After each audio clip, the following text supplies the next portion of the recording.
प्रिय विद्यार्थियों, नमस्कार। मैं दिव्या पुरी आज की इस हिंदी कक्षा में आप सभी का स्वागत करती हूँ। आज हम आपकी हिंदी पाठ्य पुस्तक क्षितिज भाग 2 में संकलित पाठ नंबर 16 नौबत खाने में इबादत का दूसरा भाग पढ़ने वाले हैं।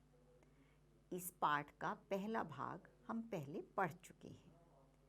अभी तक आपने शहनाई के इतिहास तथा बिस्मिल्लाह खां साहब की संगीत साधना के शुरुआती दौर के बारे में पढ़ा। आज हम उससे आगे पढ़ेंगे कि बिस्मिल्लाह खां किस प्रकार संगीत साधना करते हुए सबके प्रिय खां साहब हो गए तथा शहनाई और खां साहब एक दूसरे के पर्याय बन गए। तो चलिए शुरू करते हैं इस पाठ का आगे का भाग। नौबत खाने में इबादत। काशी संस्कृति की पाठशाला है। शास्त्रों में आनंद कानन के नाम से प्रतिष्ठित। काशी में कलाधर हनुमान व नृत्य विश्वनाथ हैं। तो देखिए, शिव जी को नृत्य के अधिष्ठाता माना जाता है तो हनुमान जी को कलाधर कहते हैं, क्योंकि उन्हें संगीताचार्य भी माना जाता है। काशी में बिस्मिल्लाह खां हैं। काशी में हजारों सालों का इतिहास है, जिसमें पंडित कंठे महाराज हैं। पंडित कंठे महाराज प्रसिद्ध तबला वादक रहे हैं। विद्याधरी हैं। विद्याधरी बाई, जिन्होंने संगीत के जरिए आज़ादी की अलख जगाई थी। इन्हें संगीत कोकिला भी कहा जाता था। बड़े रामदास जी हैं। बड़े रामदास जी बनारस घराने के प्रमुख गायक रहे हैं। मौजुद्दीन खां हैं। मौजुद्दीन खां भी एक प्रसिद्ध गायक रहे हैं। वह इन रसिकों से उपकृत होने वाला अपार जन समूह है। यह एक अलग काशी है, जिसकी अलग तहजीब है, यानी संस्कृति है, अपनी बोली और अपने विशिष्ट लोग हैं। इनके अपने उत्सव हैं, अपना गम, अपना सेहरा बनना और अपना नौहा। तो यहाँ की संस्कृति अलग ही है और बिल्कुल अलग है यहाँ के त्योहार। सेहरा बनना, ये आपने सुना होगा, विवाह पर गाए जाते हैं। और अपना नौहा, नौहा शोक की एक, मातम की एक कविता या गीत है। आप यहाँ संगीत को भक्ति से, भक्ति को किसी भी धर्म के कलाकार से, कजरी को चैती से, विश्वनाथ को विशालाक्षी से, बिस्मिल्लाह खां को गंगा द्वार से अलग करके नहीं देख सकते। यानी सब चीज़ें आपस में इस तरह से जुड़ी हुई हैं कि उन्हें एक दूसरे से अलग करके देखना या सोचना भी संभव नहीं है। अक्सर समारोहों एवं उत्सवों में दुनिया कहती है ये बिस्मिल्लाह खां है। बिस्मिल्लाह खां का मतलब बिस्मिल्लाह खां की शहनाई। तो ज़रा आप भी सुनिए, क्या है बिस्मिल्लाह खां की शहनाई।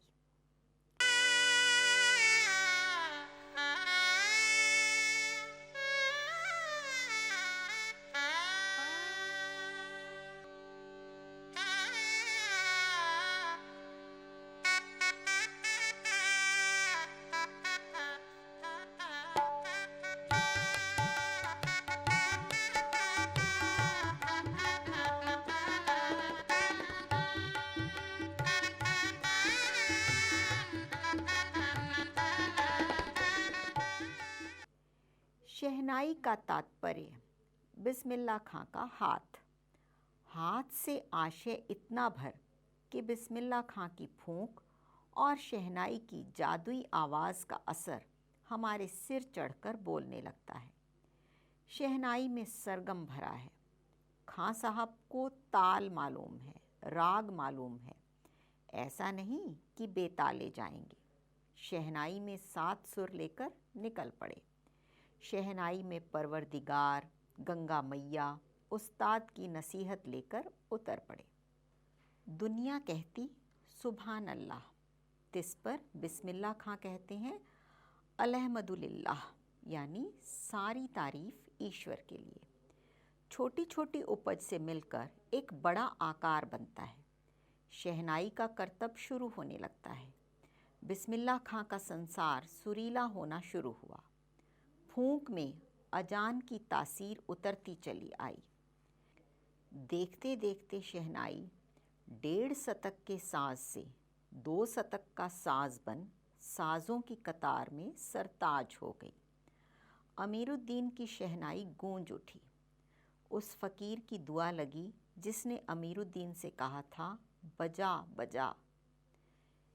किसी दिन एक शिष्या ने डरते डरते खां साहब को टोका, बाबा आप ये क्या करते हैं? इतनी प्रतिष्ठा है आपकी, अब तो आपको भारत रत्न भी मिल चुका है। ये फटी तहमद ना पहना करें, अच्छा नहीं लगता। जब भी कोई आता है आप इसी फटी तहमद में सबसे मिलते हैं। खां साहब मुस्कुराए, लाड़ से भरकर बोले, धत पगली, ई भारत रत्न हमको शहनैया पे मिला है, लुंगिया पे नहीं। तुम लोगों की तरह बनाव सिंगार देखते रहते तो उम्र ही बीत जाती, हो चुकती शहनाई, तब क्या खाक रियाज हो पाता। ठीक है बिटिया, आगे से नहीं पहनेंगे, मगर इतना बताए देते हैं कि मालिक से यही दुआ है, फटा सुर न बख्शें। लुंगिया का क्या है, आज फटी है तो कल सी जाएगी। तो यह है उनकी महानता और सादगी। खां साहब ऐसे कलाकार थे जिन्हें भारत के सभी नागरिक सम्मानों से सम्मानित किया गया। 1961 में पद्मश्री, 1968 में पद्म भूषण, 1980 में पद्म विभूषण और सर्वोच्च नागरिक सम्मान भारत रत्न 2001 में। इसके अलावा उन्हें और भी अनेक पुरस्कार मिले, राष्ट्रीय भी और अंतर्राष्ट्रीय भी। सन 2000 की बात है। पक्का महाल, काशी विश्वनाथ से लगा हुआ अधिकतम इलाका जिसे पक्का महाल कहा जाता है, पक्का महाल से मलाई बर्फ़ बेचने वाले जा चुके हैं। खां साहब को इसकी कमी खलती है, यानी इसकी कमी उन्हें महसूस होती है। उन्हें अच्छा नहीं लगता कि यह मलाई बर्फ़ अब वहाँ नहीं मिलती। इसे वहाँ मलइयो भी कहा जाता है। अब देशी घी में वह बात कहाँ, और कहाँ वह कचौड़ी जलेबी। खां साहब को बड़ी शिद्दत से कमी खलती है। अब संगतियों के लिए गायकों के मन में कोई आदर नहीं रहा। संगतिये यानी संगतकार। पढ़ी है ना कविता मंगलेश डबराल जी की, संगतकार। तो खां साहब को यह बात भी बुरी लगती कि अब संगतकारों के लिए गायकों के मन में कोई आदर नहीं रहा, जबकि उनकी भूमिका भी प्रमुख होती है। खां साहब अफसोस जताते हैं, अब घंटों रियाज को कौन पूछता है। हैरान है बिस्मिल्लाह खां, कहाँ वह कजली, चैती और अदब का ज़माना। सचमुच हैरान करती है काशी। पक्का महाल से जैसे मलाई बरफ गया, संगीत, साहित्य और अदब की बहुत सारी परंपराएं लुप्त हो गई। एक सच्चे सुर साधक और सामाजिक की भांति बिस्मिल्लाह खां साहब को इन सब की कमी खलती है। काशी में जिस तरह बाबा विश्वनाथ और बिस्मिल्लाह खां एक दूसरे के पूरक रहे हैं, यानी वो एक दूसरे के पर्याय रहे हैं। वे कहा करते थे, हर रोज़ बाबा के मंदिर के पट हमारी शहनाई की आवाज़ सुनने के बाद खुलते हैं। जीवन में इससे ज़्यादा और क्या चाहिए। तो जिस तरह बाबा विश्वनाथ और बिस्मिल्लाह खां एक दूसरे के पूरक रहे हैं, उसी तरह मुहर्रम, ताजिया और होली, अबीर, गुलाल की गंगा जमुनी संस्कृति भी एक दूसरे के पूरक रहे हैं। अभी जल्दी ही बहुत कुछ इतिहास बन चुका है, अभी आगे बहुत कुछ इतिहास बन जाएगा। फिर भी कुछ बचा है जो सिर्फ काशी में है। काशी आज भी संगीत के स्वर पर जगती और उसी की थापों पर सोती है। काशी में मरण भी मंगल माना गया है। काशी में मृत्यु होने पर ऐसा माना जाता है कि व्यक्ति को मोक्ष प्राप्त होता है, तो वहाँ पर जन्म ही नहीं, मरण को भी मंगल माना गया है। काशी आनंद कानन है। सबसे बड़ी बात यह है कि काशी के पास उस्ताद बिस्मिल्लाह खां जैसा लय और सुर की तमीज़ सिखाने वाला नायाब हीरा रहा है, जो हमेशा से दो कौमों को एक होने व आपस में भाईचारे के साथ रहने की प्रेरणा देता रहा। तो बिस्मिल्लाह खां साहब सांप्रदायिक सद्भाव की जीती जागती मूर्त थे। मुस्लिम होते हुए भी अपने धर्म को बहुत शिद्दत से मानते हुए, पूरा पालन करते हुए भी हिंदू धर्म, उनके देवी देवताओं और मंदिरों के प्रति भी उनके मन में उतना ही आदर सम्मान था। तो इसी को कहा जाता है गंगा जमुनी संस्कृति। वे इसके प्रतीक माने जाते रहे। भारत रत्न से लेकर इस देश के ढेरों विश्वविद्यालयों की मानद उपाधियों से अलंकृत व संगीत नाटक अकादमी पुरस्कार एवं पद्म विभूषण जैसे सम्मानों से नहीं, बल्कि अपनी अजेय संगीत यात्रा के लिए बिस्मिल्लाह खां साहब भविष्य में हमेशा संगीत के नायक बने रहेंगे। 90 वर्ष की भरी पूरी आयु में 21 अगस्त 2006 को संगीत रसिकों की हार्दिक सभा से विदा हुए खां साहब की सबसे बड़ी देन हमें यही है कि पूरे 80 बरस उन्होंने संगीत को संपूर्णता व एकाधिकार से सीखने की जिजीविषा को अपने भीतर जिंदा रखा। तो ऐसे थे हमारे बिस्मिल्लाह खां साहब। चाहे आज़ादी का पहला समारोह हो या गणतंत्र दिवस का, दोनों ही अवसरों पर उन्होंने लाल किले की प्राचीर से शहनाई वादन किया था। इसके बाद यह सिलसिला शुरू हुआ कि प्रधानमंत्री के भाषण के बाद दूरदर्शन पर उनकी शहनाई का प्रसारण होता था। आकाशवाणी और दूरदर्शन पर श्रोताओं के दिन का बिस्मिल्लाह करने वाली मंगल ध्वनि के लिए उन्होंने विशेष रिकॉर्डिंग तैयार करवाई थी, क्योंकि बिस्मिल्लाह का अर्थ ही होता है अल्लाह या खुदा का नाम लेकर किसी काम को आरंभ करना, यानी शुभारंभ। सुबह और शाम के अलग अलग 7 रागों का यह संग्रह आकाशवाणी और दूरदर्शन की मंगल ध्वनि का पर्याय बन चुका है। इसीलिए बिस्मिल्लाह खां साहब को शहनाई की मंगल ध्वनि का नायक कहा जाता है। बिस्मिल्लाह खां साहब के लिए नज़ीर बनारसी का यह शेर याद आता है, सोएंगे तेरी गोद में एक दिन मर के, हम दम भी जो तोड़ेंगे तेरा दम भर के, हमने तो नमाजें भी पढ़ी हैं अक्सर, गंगा तेरे पानी से वज़ू कर कर के। तो बच्चों, देखा आपने लेखक ने किस प्रकार काव्यात्मक भाषा में इस गद्य को लिखा है। ऐसा लगता है मानो कानों में शहनाई के सुर गूंजने लगे हों। खां साहब के माध्यम से यह स्पष्ट किया है कि संगीत एक आराधना है, इसका विधि विधान है, इसका शास्त्र है। इस शास्त्र से परिचय आवश्यक है। सिर्फ परिचय ही नहीं, उसका अभ्यास ज़रूरी है, और अभ्यास के लिए गुरु शिष्य परंपरा ज़रूरी है, पूर्ण तन्मयता ज़रूरी है, धैर्य ज़रूरी है, मंथन ज़रूरी है। वह लगन और धैर्य बिस्मिल्लाह खां साहब में रहा है।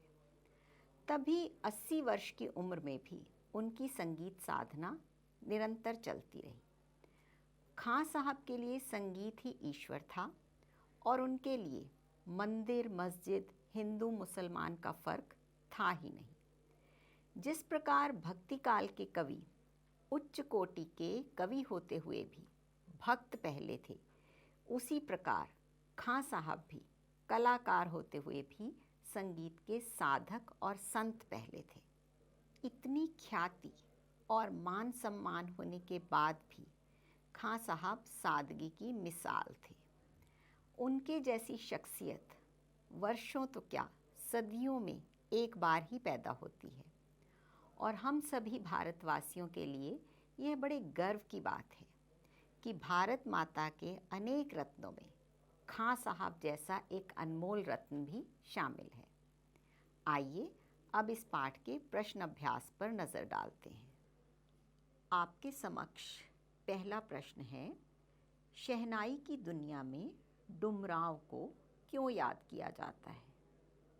आपने पाठ में पढ़ा था, आपको याद आया?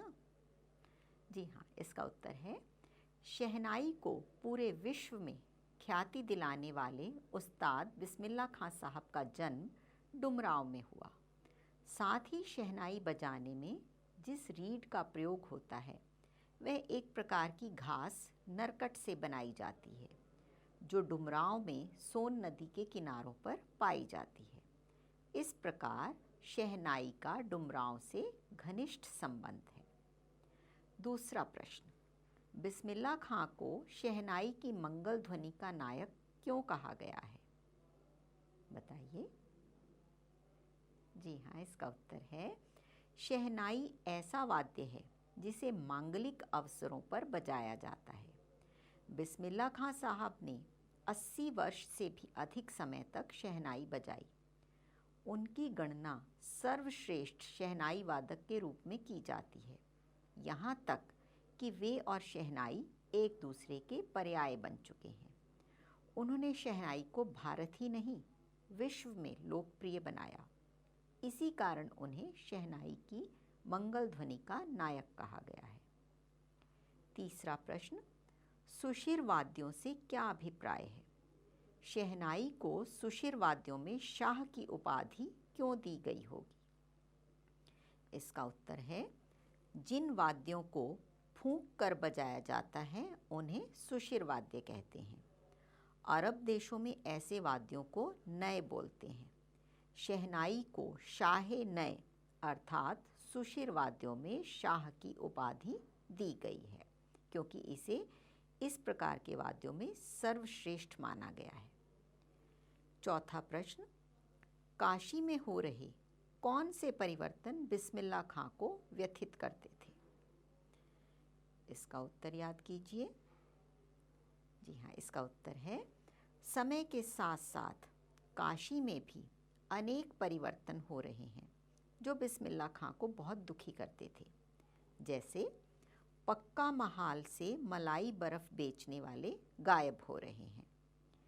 कुलसूम के हाथों के स्वाद वाली कचौड़ियाँ और जलेबी अब नहीं मिलती हैं। संगीत और साहित्य के प्रति लोगों में वैसा मान सम्मान नहीं रहा। गायकों के मन में संगतकारों के प्रति सम्मान का भाव नहीं रहा। हिंदू मुसलमानों में सांप्रदायिक सद्भाव में कमी आ गई है। अब पांचवा प्रश्न, बिस्मिल्लाह खां के जीवन से जुड़ी उन घटनाओं और व्यक्तियों का उल्लेख करें जिन्होंने उनकी संगीत साधना को समृद्ध किया। इसका उत्तर मैं आपको नहीं बता रही हूँ, बल्कि पाठ को पढ़कर समझकर आपने खुद लिखना है। आपने पूर्व कक्षाओं में कुछ साक्षात्कार या इंटरव्यू भी पढ़े हैं, जैसे डाकिये कंवर सिंह का तथा हॉकी खिलाड़ी धनराज पिल्लई का। इस पाठ को भी एक साक्षात्कार की शैली में लिखने का प्रयास कीजिए। आपके लिए यह भी एक परियोजना कार्य है। जिस प्रकार एक डुबकी लगाने मात्र से सागर की गहराई नहीं नापी जा सकती, ठीक उसी प्रकार एक पाठ पढ़ लेने भर से खां साहब के संगीत को नहीं समझा जा सकता। उसे समझने के लिए और उसका आनंद लेने के लिए उनके शहनाई वादन को सुनिए। YouTube पर अनेक वीडियो उपलब्ध हैं। अन्य वाद्यों के शिखर पुरुषों के बारे में भी जानिए। ठुमरी, कजरी और चैती इत्यादि सुनने के लिए विदुषी गिरिजा देवी, शोमा घोष, मालिनी अवस्थी, शुभा मुद्गल आदि को भी सुनिए। अपने देश की संस्कृति के विविध आयामों जैसे नृत्य, संगीत, वेशभूषा, भाषा, खान पान तथा लोक परंपराओं से परिचित होकर उन पर गर्व कीजिए। खां साहब, संगीत और बनारस की बातों का तो कोई अंत है ही नहीं, लेकिन इस पाठ के साथ साथ इस कक्षा को तो अब हमें समाप्त करना ही है। फिर ऐसे ही किसी रोचक विषय के साथ उपस्थित होंगी। तब तक के लिए नमस्कार।